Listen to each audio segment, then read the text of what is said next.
Mama easy. Yeah, take my presentation.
Sambona nemo muna nengati impopona ndaita zvavudi tu. Na ntoma na tsitsi. Tsiye bolini. Usitsiye nini bolini. Ligwa mudzimunga hoyu mwana otandwa ruwa swika pa mungafa. Na musikeli dibala uloswika. Ukoto mali wane riko vadzithanzi nga masiku. Ufenye muzana nako tuwa naye. Muzana ndako tuwa naye ufi Sheilla Uhone Tshiguvho. Ufenye? Sheilla Uhone Tshiguvho. Sheilla. Okay. Nizongoto shumisa mavili ntoamba na mzazi. Mavili haya atodei mavili kamutaki ndizona. mutani mavhiri atobhei ndizvona ndoliwesa ndoamba naye ndikolikwali kuona ndizvona mwana wacho ko Julia mwana wako chata kone wewe chatana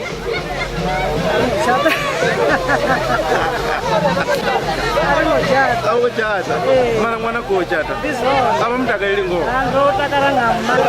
bazule zautina mazvale atiri ndaundo bari mini ngamazvale mazvale ukhoto tanganidziwa zokwata uri hey onorilengeleraho kuna ona chivotodzula anenge ichipako atiri achivoribhikela rilevo zvine zvaudhiri vadipfanisa mune ndikupfa ndotakala ngamanda ende ndikupfa mudzimu ngoita dhembe ngamanda ndikupfa ndikuliwa zuvani okay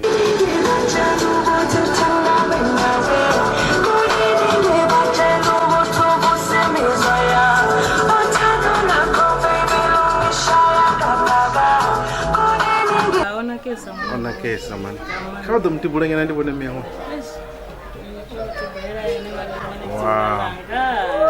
wow atichomundo paka doperera atiri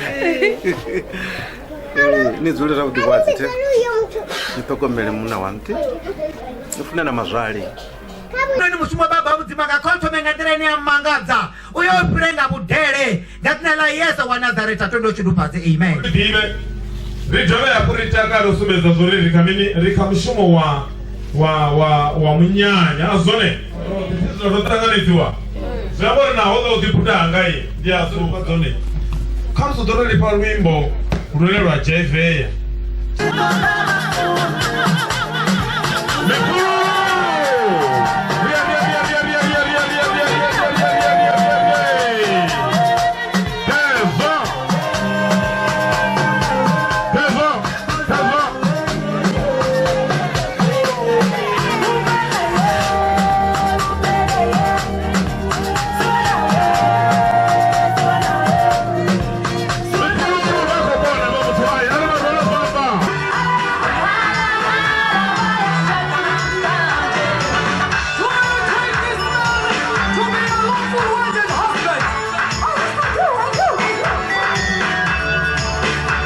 vatu vanobva murata vachipako Mulidzi na dzikonani dza Mulidzi vatu vachiguvho na dzikonani dza chiguvho notepfa notanganidziwa vone votanganidziwa namusi vachikoita chimwe na chimwe kavasumbedza uri pano vone vano vahayani havo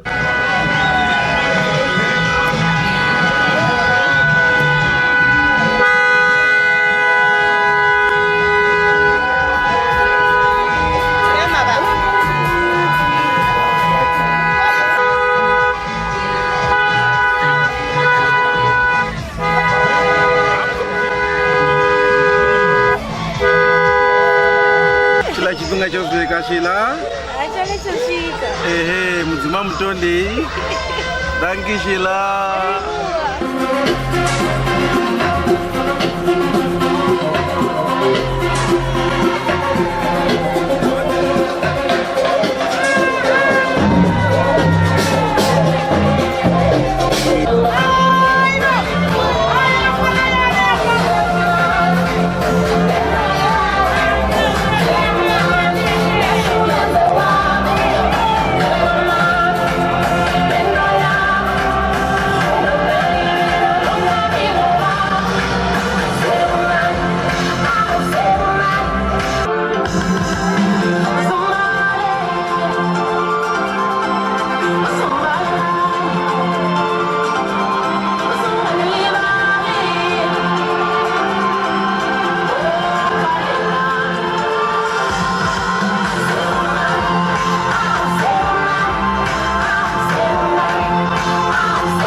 nondemera muta wa Tshiguvho u hand over Sheilla zwi easy zwa dovha zwa save easy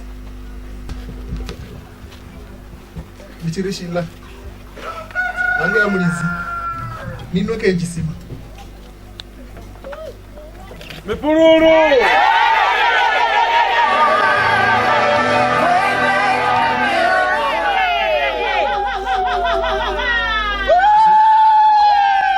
Mulidzi nṋe ndi ḓo tea u ṋekedza Sheilla fhedzi Sheilla ndi khou mu ṋekedza Dzivhu ndo imelela vha Tshiguvho ndi mufumakadzi wa Dzivhu na muṱa u khou vha muṱa wa Dzivhu na Sheilla ndi ngazwo ndi khou mu ṋea Dzivhu.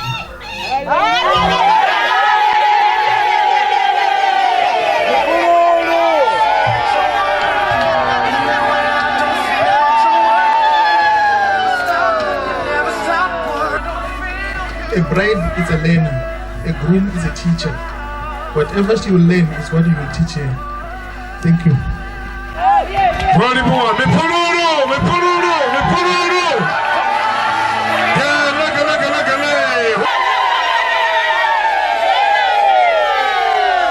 Azuni yako na upamai.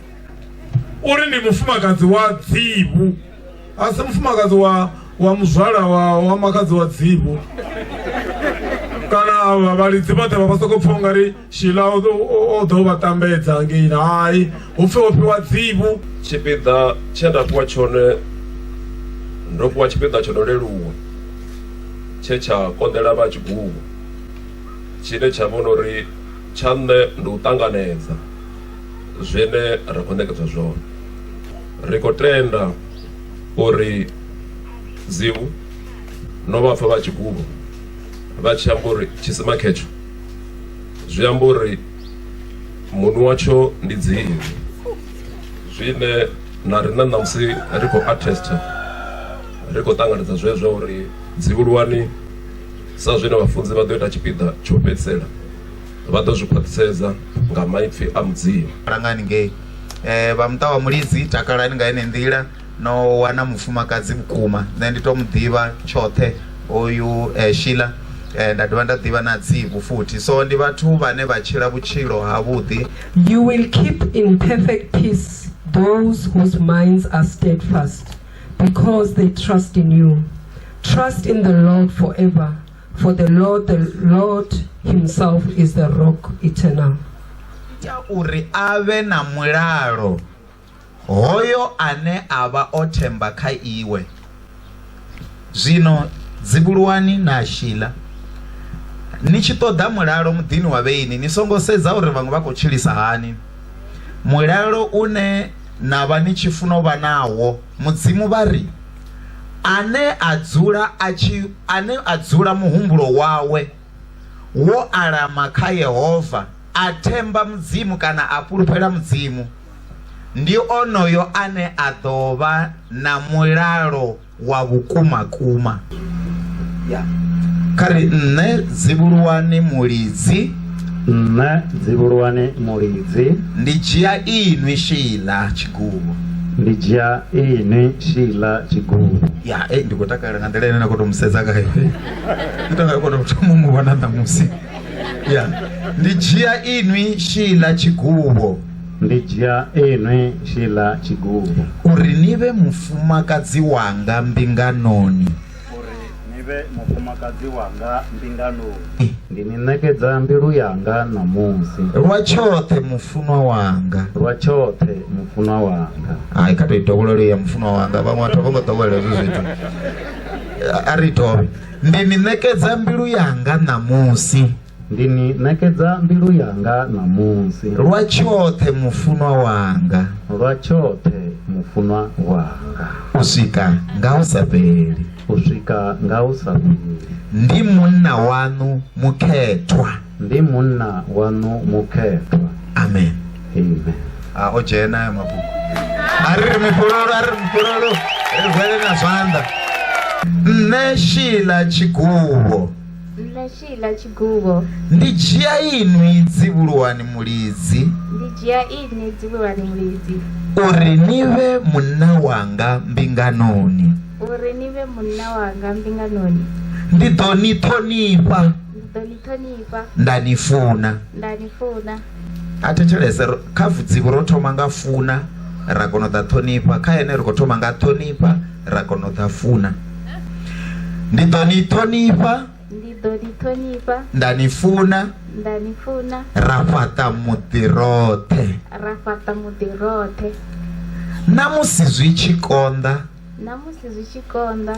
Namusi zwi tshi ḓifha. Hu na malwadze. Hu na malwadze. Kana madakaloni. Kana madakaloni. Ndi ḓo ima na inwi. Ndi ḓo ima na inwi. Ra vha ṋama nthihi murenani. Ra vha ṋama nthihi murenani. Ndi ni ṋekedza mbilu yanga ṋamusi. Ndi ni ṋekedza mbilu yanga ṋamusi. Lwa tshoṱhe mufunwa wanga. Lwa tshoṱhe mufunwa wanga. Ari mipololo. U swika nga u sa fheli. U swika nga u sa fheli. Ndi mufumakadzi wanu mukhethwa. Ndi mufumakadzi wanu mukhethwa. Amen.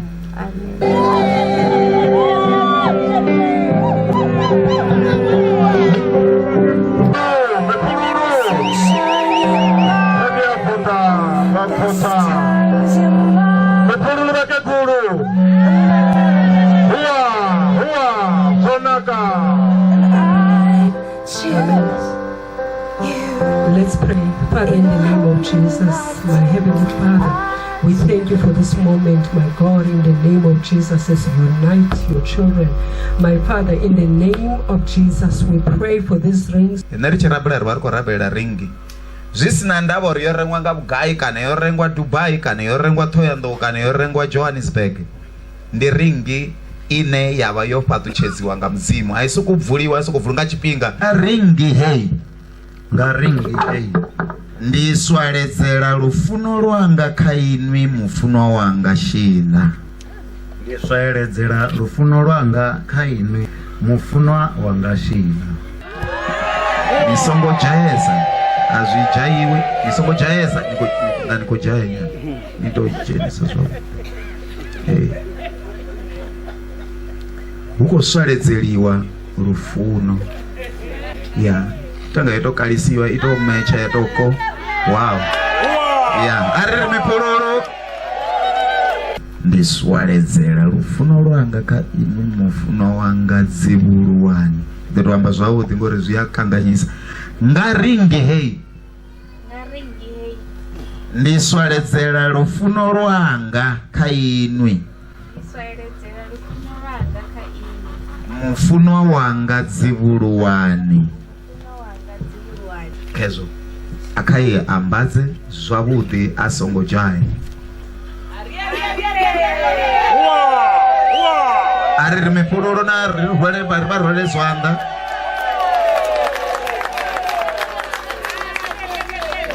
ya wow na cold drink ya lit ya kezo thetshelesani zwine Vho Gadisi vha koni sumbedza zwone ndi mushumela wapo a ḓivheaho muthu ane ra muḓivha for more than 30 years a tshi khou ita zwezwi zwa art and culture. I present to you Mr. and Mrs. Mulidzi ndi muṱa wa Mulidzi ndoto dzaita kakati chifani cha Tshiguvho tsho duma vhukuma kha ri vhone uri vha ḽi vulisa hani heḽo labi ḽo vheiwaho uri ri tou vha vhona chose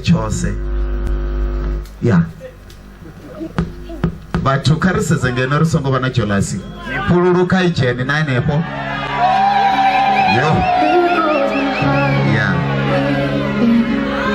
wow musi no tou ralo Vho Dzivhuluwani Mulidzi phanḓa ha vhathu vhoṱhe kha vha ḓo ri sumbedza uri zwa vhukuma Vho Sheilla ndi mufumakadzi wavho a ri vhone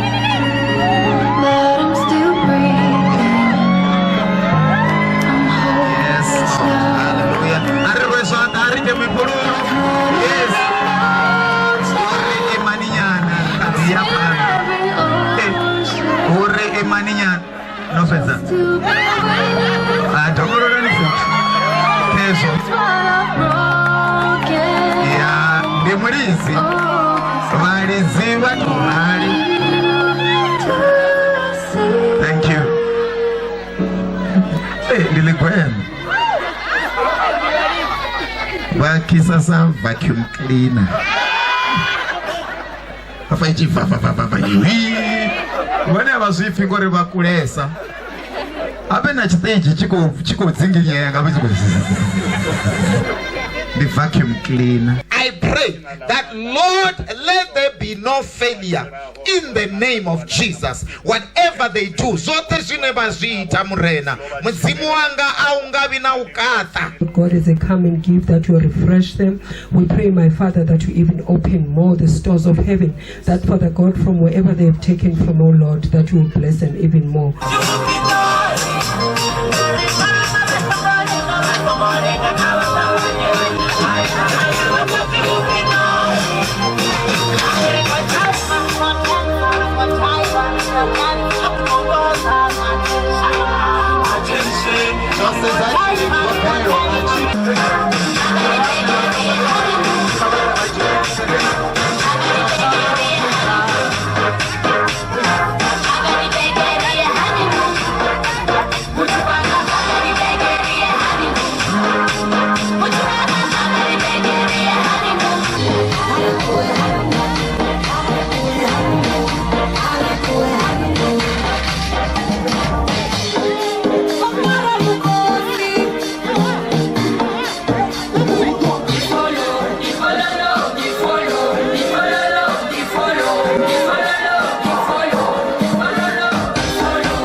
Sheilla vha zwiḓivha uri ange kerekeni yashu vhafunzi vha ri rabelisa ende nga nkani tshiṅwe na tshiṅwe tshine na ḓo ṱangana nadzo namusi hu dzi thavha namusi hu mini tshihulwane ndi thabelo. Ndamolweni Eastern Cape ilapha namhlanje guys. It's been a very wonderful get together.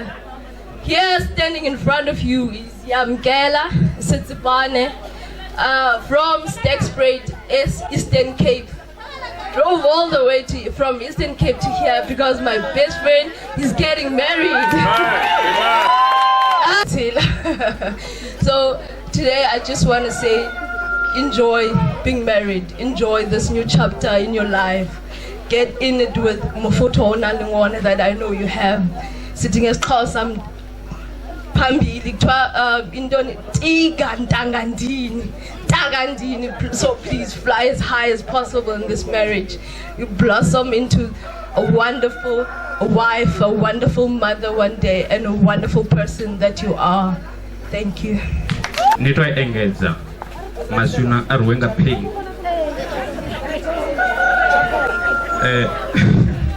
Dokuchela khalifa zilina lonobilingana ngamanga. Milton Gadisi. You chose well. So let's see that smile when we visit each other.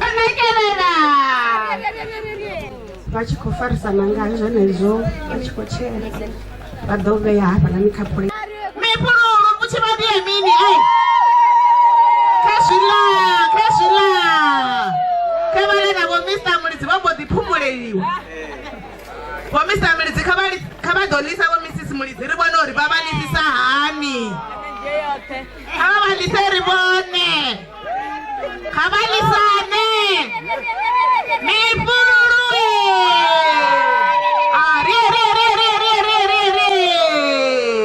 aona ni mutamusha rido vari koto utamira mashudu uri vaujene zvavudi ava vati vakati vavaswa bhadhi omutata muri vatoujena zvavudi lwavudhele Zemba ni mantia witwa honga chilizi karine ziwana zipatuche zozenezi lingazi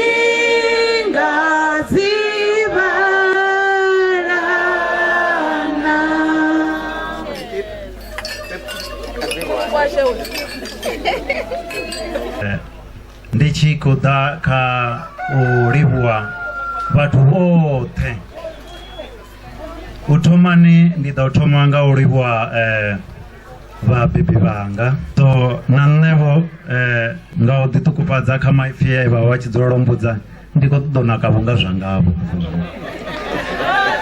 ndito ndoutonga vonga zvangavo hafa so ndikoliwa mia Sheilla naone wo daheva ritutuwedza zvinji uri vananga faranani ni vechithu chithihi ni funane zvote zvine araona mathada ni dzule fasi ni ambe nga chaviwe ni dzudzanya mafungo aviwe zvinake misi yothe othe newe uri rava rione nango zviko titonaka Tomarumerisanga ichisho nopenya. Watu wazvivona notikweta ndikweta ngashechi. Atikadovya ndatomanda mudziswa watodovona kusini. Maipfindi manji mara ashikono toamba zvavudi. Sezvi muna wanga unanga onodiamba zvinji. Ndikoribwa mia munyanya wanga watu vanga nduri ndikoribwa watu vote vaone uruvoda utakala nopembera na rine ndikoribwa watu vote vokona utapa no mutini wa Tshiguvho kudotanganyisa ava vana vaviri wa Mulidzi na wa Tshiguvho norita vatu va Tshiguvho vari norita vatu